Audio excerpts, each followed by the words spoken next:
Well, thank you very much indeed, Roland, for a kind introduction. It is great to be back here after 10 years.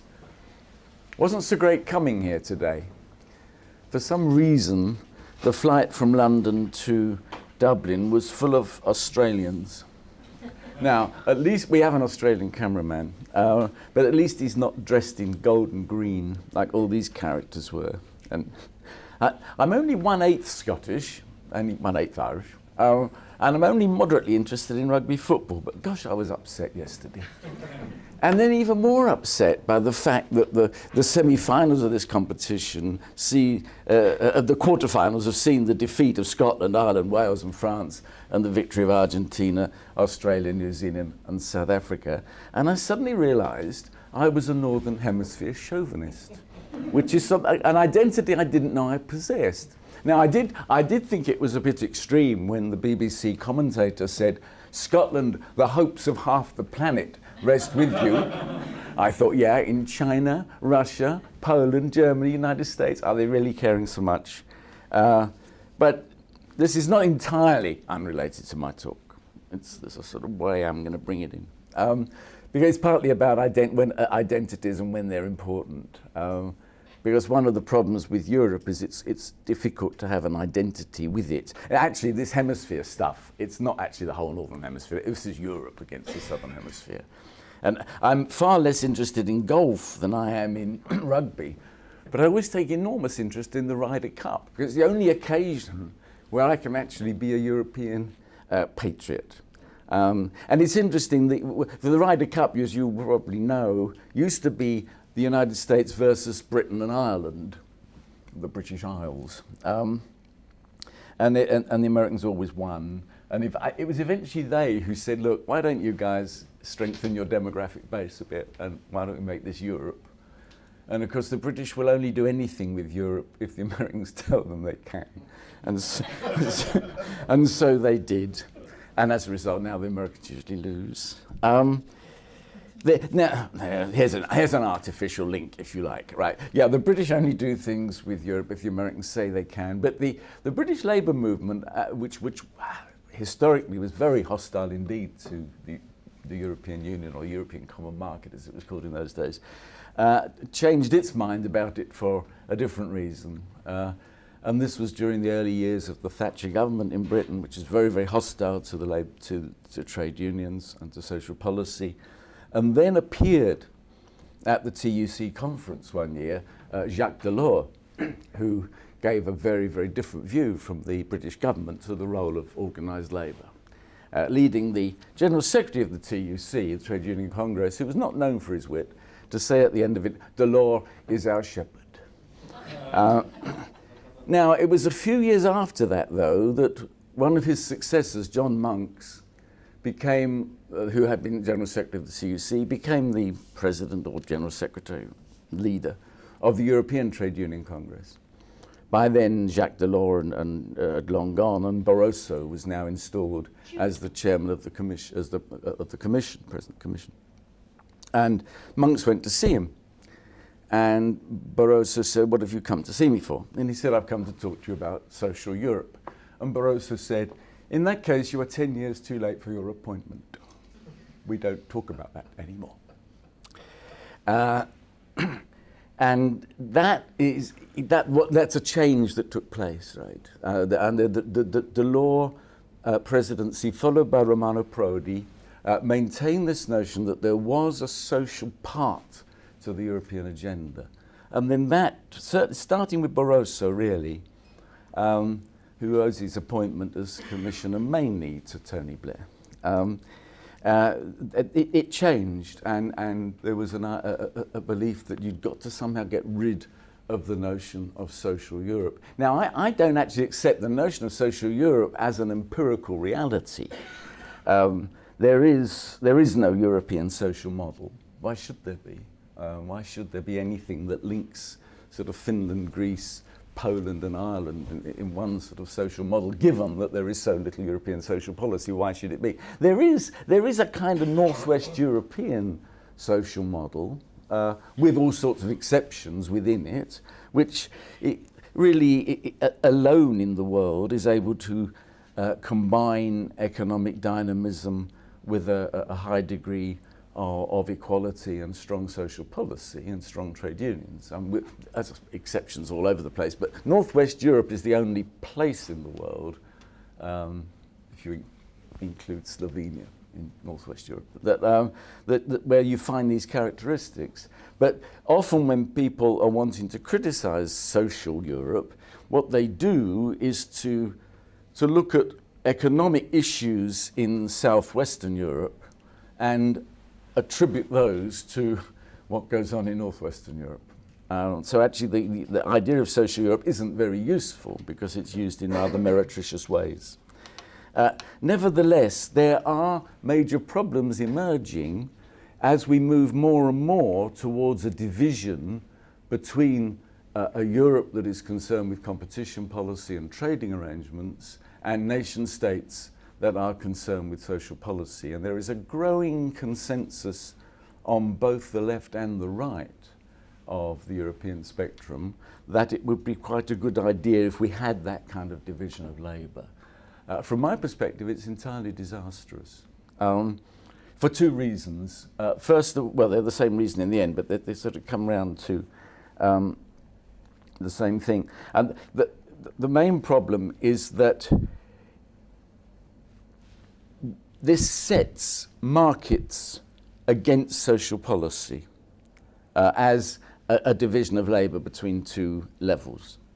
Now, it's true that in nearly all political rhetoric, both left and right, markets are set against social policy. They're seen as a zero-sum game between more market and social policy. They're enemies. And also, of course, the political divisions of most countries, certainly in Western Europe, with the exception of Ireland, are based around that major divide between more market or more social policy. So it's quite easy to see that it should be a zero-sum game.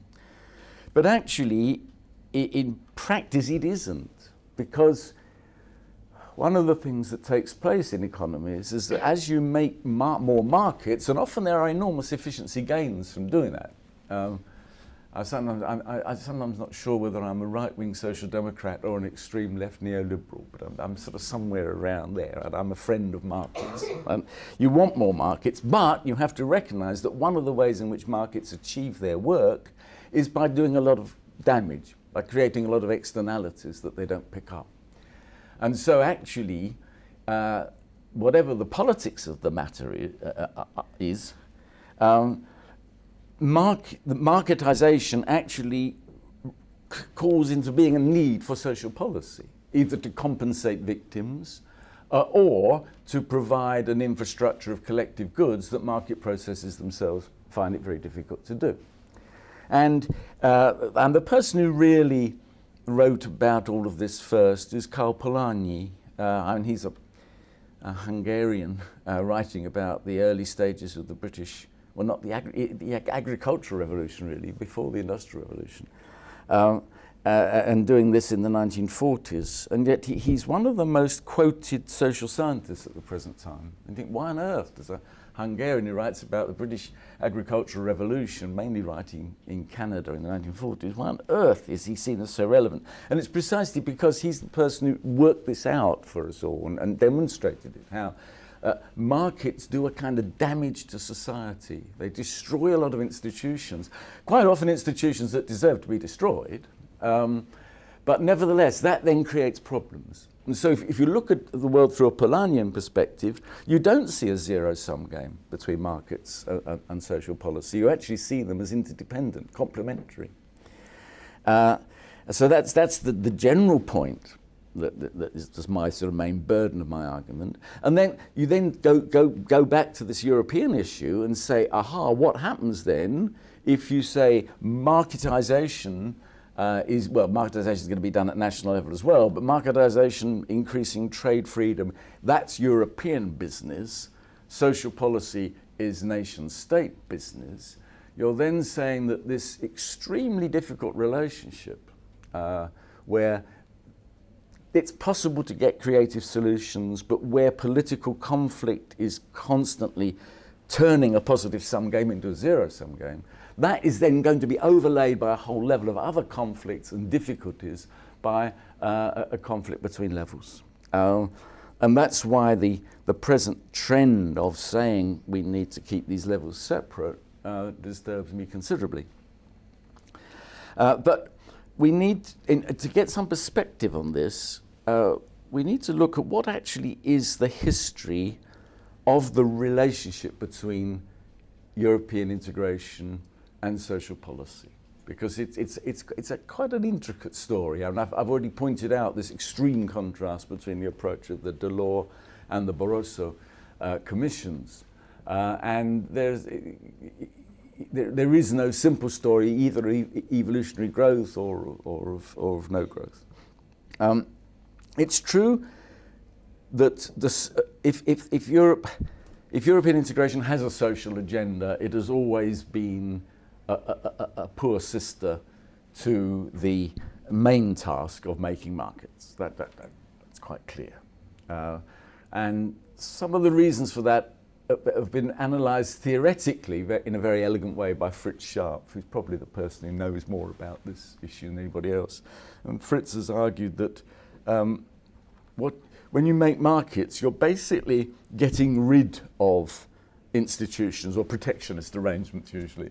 So it's a negative task. He calls it negative integration. If you actually try and build social policy, you've then got a much more difficult task. It's much more difficult to get agreement about a positive construction than it is to demolish. Because there's only one way to demolish, that's to tear something down. There's lots of ways of putting something in its place. I don't think he's entirely right, actually. There's a kind of Hayekian assumption behind that if you tear institutions down, what you're left with is markets. But if we learn anything from the history of Eastern Europe, not so much Central Europe, Russia and Eastern Europe after 1990, it is that tearing institutions down doesn't actually leave you with markets, it leaves you with gangsters. This is where Hobbes was right? Hayek was completely wrong. Hayek believes in the state of nature you have markets. No, in the state of nature you get mafia and a lot of unpleasant things. But that aside, otherwise, Fritz's insight is a very important one, that it's much easier to agree about setting up markets. Partly, not so much because if you tear down protectionist things you're left with markets, but partly because, sadly, economic science is not necessarily better founded than the rest of us, but it's more confident about itself and about what it recommends, which I'll come back to this a few more times in the next hour, in the next half hour. So, yes, any social policy side of European construction has always been weaker than the economic side, although there was a very special reason for that in the beginning, which is outside the theoretical scope of Sharp's argument, and which is much more empirical, and that was that the early years of the construction of Europe, where the main countries had either been Nazi and fascist or allowed themselves to be occupied by Nazis and fascists, there was a serious doubt over the legitimacy of the new national regimes. They needed to bond with their people. In France and Italy, the majority of the working class movement was communist. Big question in the early years of the 1950s over where German workers would go, because no one really knew how the competition between East and West Germany was going to work out. Things got a bit easier after 1953 when Russian troops were shooting strikers dead in the streets of Berlin, but that did clarify issues a bit for German workers. But it was a very anxious time going right through to the late 50s. And so it was very important that the nation states were able to do things that would bond their people to them. And social policy, welfare state reconstruction and new construction was important to their project. So they didn't really want Europe to be getting the credit for any establishment of decent pension schemes and so forth. So there were very political, practical reasons as well as the sharp reasons why all concentration was on the breaking down of trade barriers. Although, right there in the Treaty of Rome, from the very beginning, is that notion of wanting an ever closer union. The British at the moment are saying, we never signed up for ever closer union, we were signed up to a common market and trade. Where's all this stuff come from?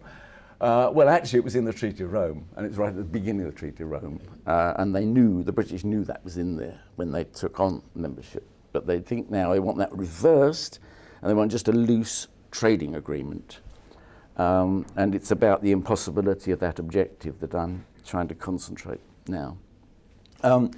But actually, that doesn't mean there was no social policy in the early construction of Europe. The actual individual social rights, those sort of, whether an Italian working in Germany is entitled to a pension of some kind, at that level of nuts and bolts, it was a very limited, a very sort of economist's perception, and that is that if people were to be able to have the right to move around Europe, and that the notion of free movement was always there, that therefore they need to be able to have social rights, that they needed to have portable social rights. And so a lot of stuff about ensuring there aren't barriers to movement. And most of the movement going on within Europe in the early decade or so was Italians going to work in Germany and Luxembourg and the Netherlands. But the individual social policy was limited to this business of it.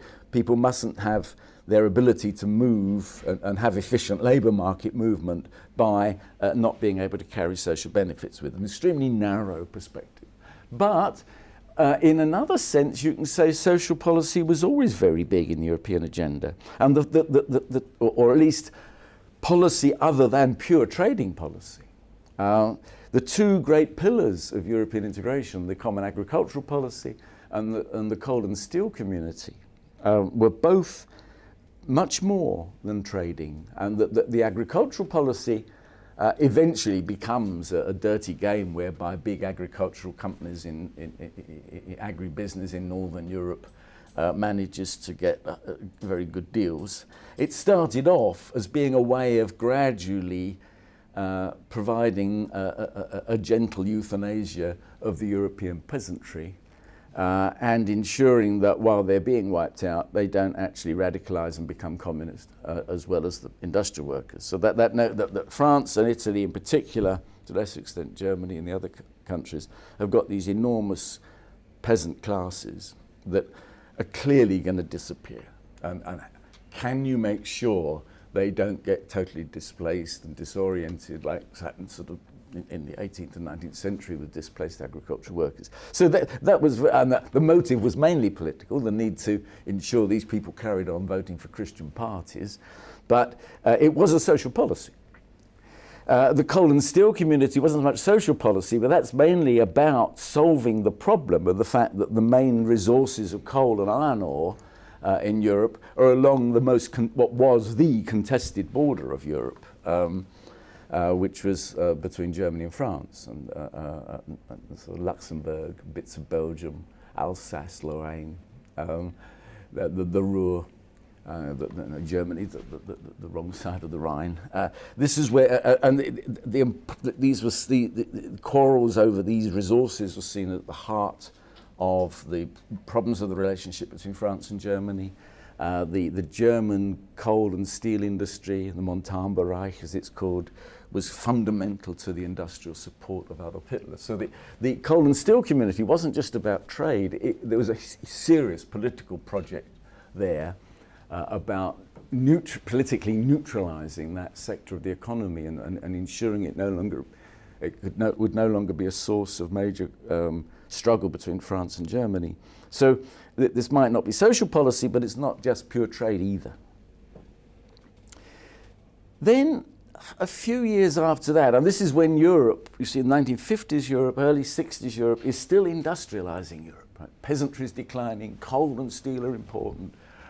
Then come the first shocks of what we've now got used to and have got beyond. And this is when some of these major industries like steel, like shipbuilding, like certain kinds of heavy engineering at first, gradually spreading to other things, start to be non-viable in not only in Western Europe but in the United States and eventually Japan as well. And there was enormous industrial decline about to happen. And that's when the European Union starts to develop the structural funds. And the structural funds are, in a way, they have a similar logic to the agricultural policy, and that is there's enormous disruption going to happen here, and whole regions are going to lose their main way of life. And there needs to be something to provide new infrastructure to equip these parts of Europe to enter new industries. Partly propping them up during the transition, so the transition is not too unfavourable, and then to enable them to restructure. And you've got the structural funds, which they are social policy in that more extended sense of sort of positive social policy of ensuring that populations are going to have a reasonable transition out of one way of life to another one. Without too much disruption through unemployment and general misery. So the structural funds are an important step towards a social policy for European countries at the level of the European Union. And then not long after that, in the 1980s, European Union institutions learn a new set of capacities. And that is not how to manage decline, as they were with agriculture and with the structural funds, but how to help countries who have never really had a modern infrastructure to get one. And interestingly, and rather sadly in retrospect, the pioneer country that enabled Europe to learn how to do this was Greece. Greece, then Spain and Portugal, when they entered the European Union coming out of their fascist periods with very, very backward economies. And it was first, Greece was the first one of the three to join the European Union. That was when a new kind of building up of infrastructure started to develop. Lessons learned in Southwest Europe, which have then been extremely valuable in later on in the 1990s and more recently in building up infrastructure in the former Soviet bloc countries who entered Europe. And at the moment, most of the countries in Central and Eastern Europe are mainly a force for pursuing marketisation-only policies.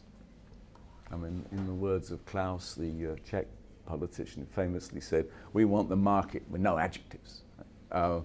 That they can do that because they've actually had a load of the adjectives provided for them through European funding during their transition years. So that was another way in which we got an expanded concept of infrastructure coming in to being a European project. And if you walk around Athens, as I was doing a couple of months ago, beautiful urban transport system. And you think, where did all this come from? It's the European Union. Interestingly, and this is an irrelevant digression, not so long afterwards I was wandering about Istanbul and having the same impression. Well, where did this railway system come from? That wasn't European Union. No, that is, ever since the Islamic turn of the Turkish state, a lot of rather nostalgic billionaires in the oil-rich part of the Islamic world have thought it would be great to build up the Ottomans again and build up Istanbul, and they've started to invest. That's where that investment's coming from, which is an interesting insight into relations between Europe and Turkey and the Islamic world. Still, that is an aside, that one. But so one has got, if you take an expanded sense of social policy, and I think we should see social policy as about infrastructure and not just about individual benefits, then one sees a gradually enriching of that part of Europe, that side of European business going on through the years. And then we really reach a crucial point which really brings out the Polanyian argument about the complementary nature of marketisation and social policy, which if you really want to know the start of it all, because this is the single market policy. The start of it all, those of you who don't know the history of the single market policy, the start is usually credited to be the famous dispute between France and Germany over crème de cassis de Dijon, which grown-up Ribena, that highly alcoholic blackcurrant drink that you normally find nowadays in Kir or Kir Royal if you can afford it. Now, what happened was that the Germans had their own alcoholic blackcurrant drink, not a very good one, not very famous. And in order to protect that industry, the Germans were resisting all attempts at reducing tariff barriers. And now, at that point, you could maintain protection for industries if you could cite various reasons. And one of the reasons you could give was health. So when the Commission comes along to Germany and says, why are you blocking imports of crème de cassis de Dijon? They said health reasons. So they said, right, what's the health reason? So the German chemists started to analyse the two alcohols, and to their distress, they found that the German one was actually much more alcoholic. So they developed this ingenious argument, which may be the worst argument ever produced by an advanced democracy. And that was, they said, the French one is a lot weaker in its alcohol content. That means if young Germans start drinking crème de cassis de Dijon, and then one day drink the German one, they'll suddenly be taking in far more alcohol, and this could damage their health. The Commission was not impressed by this argument, and they said, we can't have arguments of this kind being used anymore, we've got to do something about this, and they launched this enormously ambitious programme of the single market. That is the case. I mean, it would have happened anyway. Just like if the Archduke hadn't been shot, they would still have had the First World War. If there had not been crème de cassis de Dijon, we'd have still had the single market. But it was the sort of the trigger. And so one got this huge programme of gradually reaching agreements around right across the economy about shared accepted product standards. Because they'd always tried to develop European integration by harmonisation, but they now move to a softer thing, and that is you don't all have to have the same thing, but you've got to have a mutually recognised standard. And you've got this enormous work of producing standards, which actually means that most of the world has to accept European standards for most products, because European Union is the biggest market in the world. And so if American firms or Japanese firms want to sell to Europe, they've got to meet certain product standards, so they might as well do it for all of their products. It's something the British don't realise. If they leave the European Union, they've still got to accept European standards. They just don't get a share in making them anymore. So but one got this was a major marketisation programme, because this is opening up trade, breaking down barriers everywhere you can find them, a real sort of an economist's dream. But, and I think Jacques Delors is intelligent enough to have thought this through explicitly. I don't think this is a chance thing, because I think he understood Polanyi, that if you're going to do this, you're going to cause a lot of disruption to people's lives. There's going to be a lot of hassle. You've really got to therefore expand a wider agenda. If Europe's going to keep its legitimacy for having the single market, it's got to do other things. And so it's at that same time that one gets the welcoming of the social partners, of trade unions and employers' bodies, into European policy making. Partly, this is part of the single market programme, because it's very interesting that up until the single market programme, the only trade unions who are very much involved in European business are the agricultural unions, one of the weakest of all the types of unions, and the steel and coal unions, the metal industry unions, and coal mining unions, because they were the ones that were mainly touched by Europe. Well, now what was happening is that everyone was being touched by Europe, first in manufacturing and then later on, more controversially, in services. And so a lot of people start coming to Brussels. Trade unions start setting up offices in Brussels. And the Commission starts to welcome them in, and in particular what looked as though it was going to be a very major development, but in the end it's proved to be very disappointing. The fact that within an individual sector or across a whole area, employers groups and unions could come together and say to the Commission, we think we need to have a directive on paternity leave or the various issues that eventually got embedded into European policy making. So the employers and unions, if they agreed on something, the Commission would take this over, and then it would become a directive of the Commission. This is the thing that the British objected to most strongly during that whole time. And this was a very pure case of Polanyi's logic working. Because you're making more markets, you find you get a kind of social agenda arrives. At the same time, the Law Commission started to build its direct links with regions and with cities right across Europe.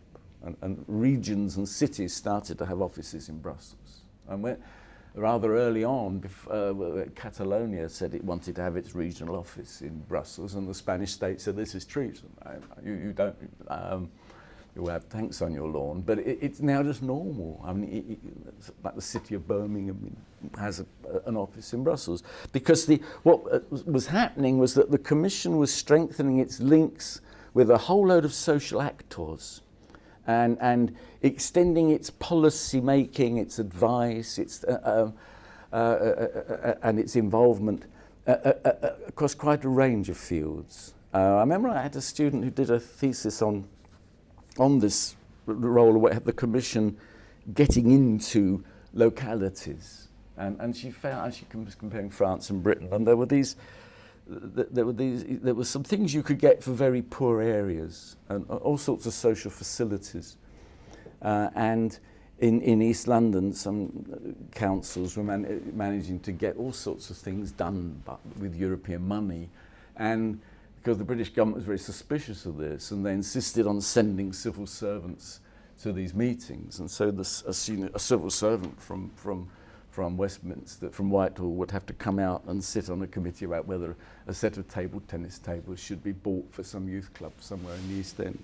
And this was, it was very much the Delorean vision that you build, partly to strengthen the legitimacy of the European Union, because it's about to do all these things with markets. And that was really the high point.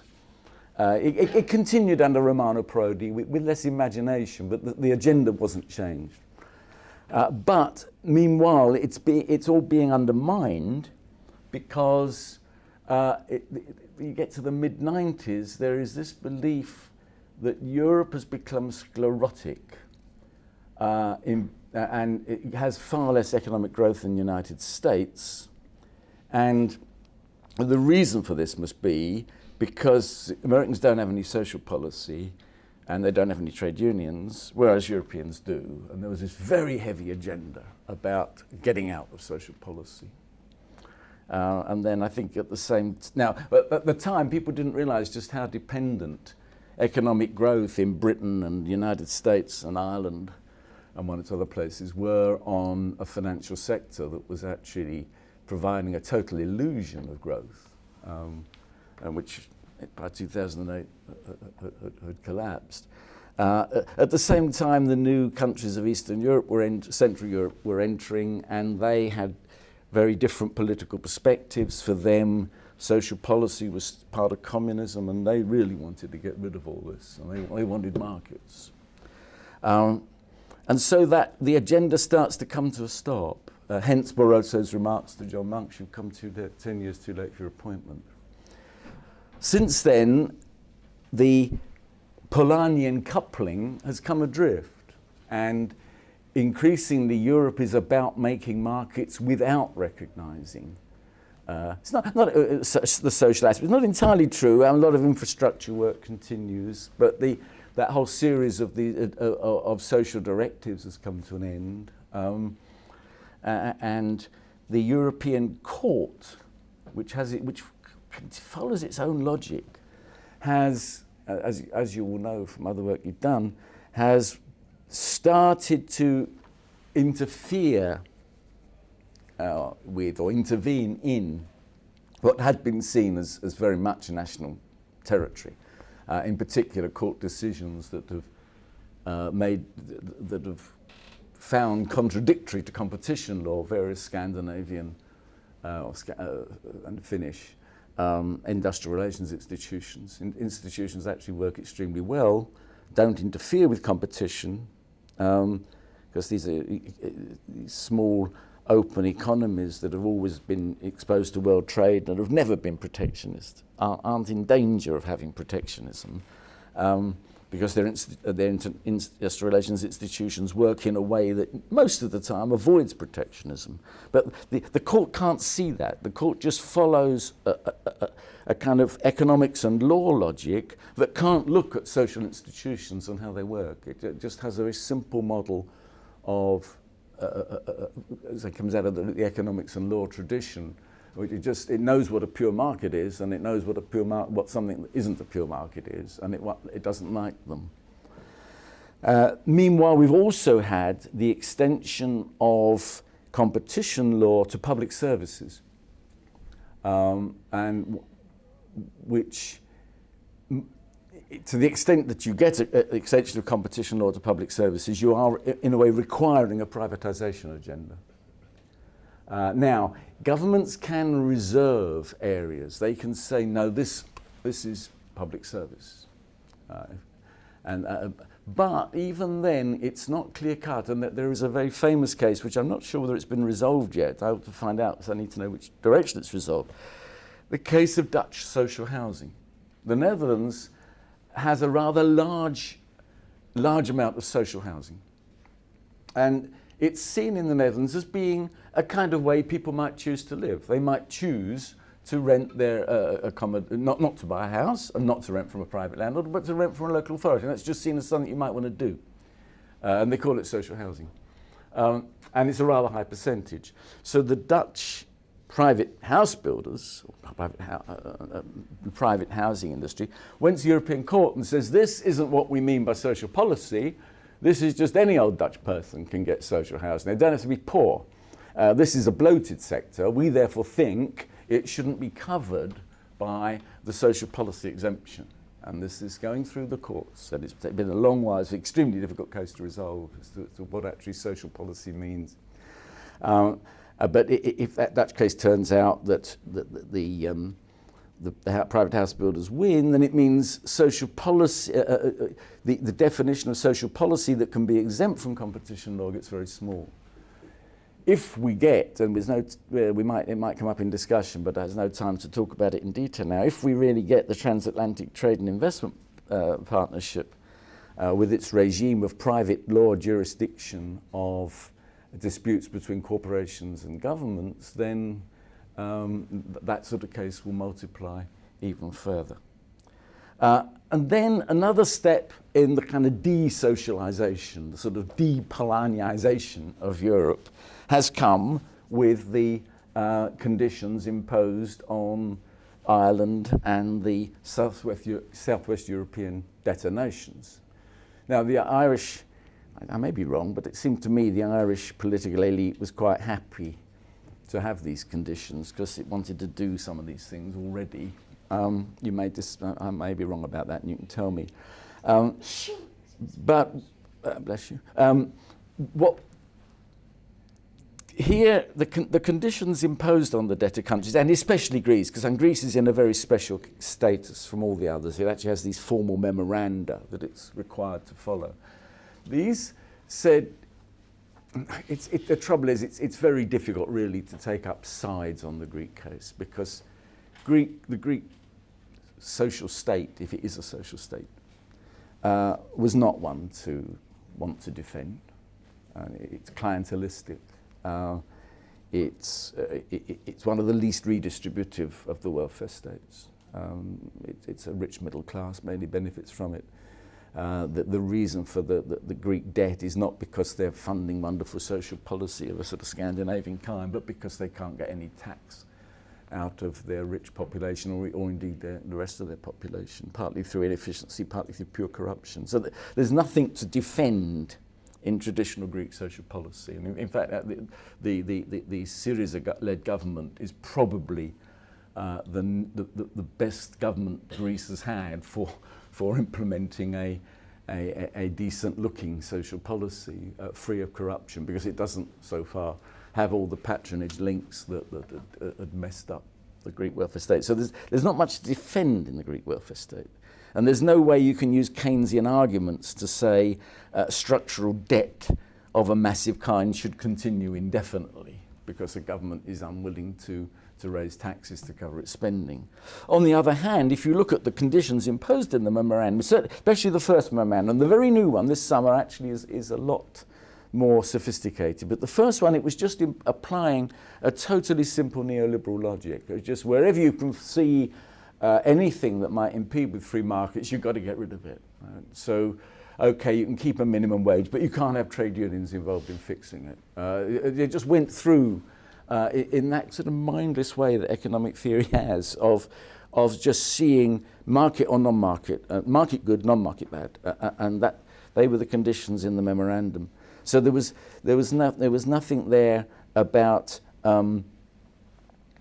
seeing social policy as something that might or certain kinds of social policy as something that might actually contribute to stabilizing a population and also to improving an economy. In the past, as I said before, Greece has had masses of European money for its infrastructure, which hasn't used in certain ways. But there's none of that. There's nothing about the social investment welfare state in that memorandum, nothing about flexicurity. No, all of those things that seem to have entered into European thinking over the previous decades, when the chips are down, it just goes out of the window. And one saw just how weakly established it therefore was. And then the final case to consider is what is happening now with the free movement of labour. Free movement of labour is interpreted in a purely economic liberal way, and that is that for efficient labour markets, it's important that people can move wherever there's jobs. And given long enough, if enough Poles come and live in Western Europe, there'll be labour market shortages in Poland, so Polish wages will rise, and then eventually you don't get so much movement. And that was, but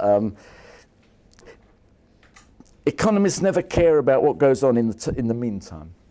And they don't. And they have a view of labour markets where, in an ideal world, there wouldn't be any social policy, there wouldn't be any state pensions, there wouldn't be any disablement benefits, there wouldn't be any publicly provided schools and hospitals. And so they don't want to acknowledge a world where all these things actually exist.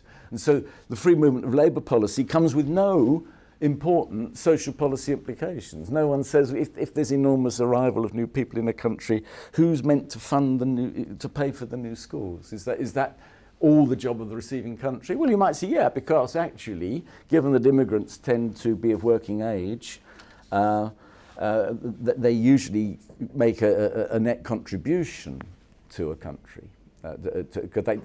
Assuming they're not working in the black economy, which is a very big assumption, assuming they're paying taxes, actually they very quickly start to make a net contribution supporting the elderly, non-working people like myself who are natives of Western Europe. But there are transitions before you reach that point. There are burdens that come on in immigrant receiving countries that the policy doesn't say anything about. Because social policy, as we've developed it, and welfare states as we've developed them, have historically been about social citizenship. And you see it mostly developed in the Scandinavian countries, but not only there, that I am a citizen of this country, therefore I have certain entitlements which are part of my shared inheritance of being a citizen of this country. And this is the kind of an underlying nationalism that's there in welfare states. And you can see I'm gradually getting back to why I'm upset about Australia beating Scotland. In the welfare state, people are saying, yes, I accept that my fellow Swedes, my fellow Spaniards should have some rights, and because we're all here together. It's very, very interesting to compare the West German reaction to the collapse of East Germany to their reactions to the collapse of Greece. Now, it wasn't trouble-free, German integration. There was controversy about it, because once East Germany had been joined to West Germany, then there was enormous transfer of funds took place. colossal transfer of funds, which were actually very successful results, really. I mean, that's something I was looking at a few weeks ago that really surprised me, that the difference in household per capita household disposable income between the richest land in Germany and the poorest land in East Germany is smaller than the difference between London and Wales. So that's a measure of the success of German integration, actually. And Germans were willing to pay for that. West Germans were willing to pay taxes for that. For several years, the country had a very hard time, actually, and didn't do so well. It wasn't without controversy, but in general, yeah, of course, they're fellow Germans, right? But Germans don't say that about Greeks. They don't say they're fellow Europeans. They don't even say we're really doing this just to save German banks, which is what they could say. And this is the limits to identity. And social policy historically has not been just a technocratic device where a few experts work out an efficient way of funding pensions or something. It is something about what Swedes call folkhemmet, the people's home. When you're in Sweden, you're at home, right? And when you're at home, you share the common table. And for quite a while, this has been extended quite easily in the most advanced welfare states, like the Scandinavian countries, the Netherlands, Britain. The notion that you could, some immigrants.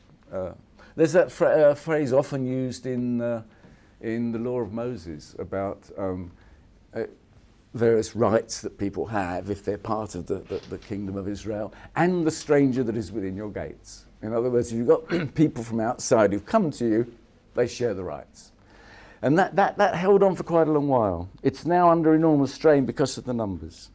And that means we have to start thinking about how on earth do you build it? I mean, if we've only got the Ryder Cup and the Eurovision Song Contest, how do you build a notion that these are fellow Europeans, right? And therefore you should share and accept that's what you're doing. And especially, how will you ever do that if you go towards an increasing division of labour where we say Europe does trade and markets, social policy we do in the nation state. And that's why I'm worried, for all these reasons, I'm worried about this drift to say we want that you need a division of labour of that kind. It comes from the left and the right. I mean, in Britain, it comes from the right mainly saying this is a trading relationship, nothing else. Right? That's all it's for. It comes from the left saying we've got to defend Swedish institutions against Europe because we're proud of our institutions, they work well. These are all, one can understand why people say them, but the logic of it is very dangerous because, as I say, it leads to a division of labour between two levels. It leads to a sense of a zero-sum game between markets and social policy, and of where the nation state has to fight for social policy against the market-making international institution, when actually we need to do the opposite of that and to start saying what's see, I'm not arguing for a European-wide social model, partly because a lowest common denominator model would be an extremely mean model indeed, but partly because it's a quite different sort of reason. I don't believe in a lot of centralisation because it's only where you get diversity of points of initiative that you get innovation and change and development. And if we'd had a European welfare state from the very beginning, which would have been based on the French one, we would have been quite a mess. And you would not have Danish flexicurity. You would not have all those interesting innovations that have taken place in the Netherlands and elsewhere in recent years. So you don't want one single model. And so that a proper subsidiarity, and this is remembering the heritage of the UCD, remember it's St. Augustine, is the first person who writes about subsidiarity. It's not an invention of Margaret Thatcher, it's widely believed in Britain. The notion that for him it was a division between the kingdom of God and the kingdom of man. But it's gradually been reinterpreted to mean you do things at a local level if you can, But where you can't, then you have to come up a level. So a need for an intelligent subsidiarity that says we need certain common norms about what is the range of, as soon as I start spelling it out, I realise how impossible it is. What's the range of acceptable policies in a particular area? But you see, so if one's looking at something like the Greek crisis, and you look at the Greek welfare state, and I think anyone would reach the conclusion I reached, that this is not a model that's going anywhere, actually. No. Well, we don't actually want to defend that. We do want to move you, bully you, push you, set Schäuble on your backs in order to change that. But there's a variety of things you might do to change it, a variety of ways you might go. Now, actually, European policy making did go very heavily in this direction under the thing that called the open method of coordination, or the Lisbon process, whereby for a given policy area, and it might be about employment, for example, usually was about employment, you said to countries, right, you've got to have an objective, you've got to maximise the proportion of your adult population in employment. What are you going to do? And then they would all come to the table and say, well, we want to do this, we want to do that. And eventually, in order to accommodate everyone, that it had to get so loosely defined that it became meaningless. And it's interesting that in the crisis, the Euro crisis, no use has been made of the open method of coordination. So that was far too weak, because the Spanish could say, yeah, we're doing flexicurity, we got temporary jobs for all our young people. And that's flexible, because they're the flexible ones and they're the older, the secure ones. That isn't what Danish flexicurity meant. But on the other hand, you can't say everyone has got to be Denmark. You can't all be a tiny, highly advanced economy with a very educated population. You can't all suddenly get there. So, but there's a problem, obviously there's political problems here, because different interests have got these highly controversial areas of policy. But there's also an intellectual problem, a sheer research problem, our business. And that is, what do we know about the range of policies that are likely to help you get out of a mess? The economists know what they want to say. Liberate the market. End of story. And they've got graphs that will show you. Come to sociologists, social policy experts. We say, yeah, well, this has worked here, but you haven't got the infrastructure that's like that. Your society had a different trajectory. You probably couldn't do that. These over here done something else. You can see why we don't get listened to, and only the economists are listened to. As I said, they might not be right, but they're confident. And so we are at a point where I think the likely development of Europe now is to be towards a division of labour between the European and the national levels. I see this as disastrous. I see, therefore, a need for Europe to develop knowledge about a range of policies in particular areas that might work, depending on the political balance in particular countries, with then individual countries doing what they like, so long as they're within that range. Now, of course, for a lot of the time, the open method of coordination is fine, but presumably we are, certainly within the Eurozone, you're going to increasingly have times when governments get into trouble and where they need to change their direction, and where, because they can't just be parasitical on the rest of Europe, they need to give some account of themselves. So, yeah, well, we're going to do this. If we want them to be able to say, well, we don't want to just strip away all of our social policy and all of our industrial relations institutions, we actually want to try and shift them and change them in certain directions. And then one assumes some equivalent of the Troika is going to come and say, yes, that looks like a feasible one. We'll back you up on that. We'll fund your debt so long as you're doing that. If you slip back to only giving jobs to people who support one political party, as the Greek government does, then we won't let you do that. But if what you want to do is to try and develop some coordinated bargaining, yeah, you can do that, because we know that's worked in some places. Have we got, assuming there was the political will to do that in Europe, have we got the knowledge that we could give them to say, yeah, here's a range of solutions? So I suppose the answer is they're never going to ask us, right? But were they to, can we get ourselves in a position where we might answer them? Thank you.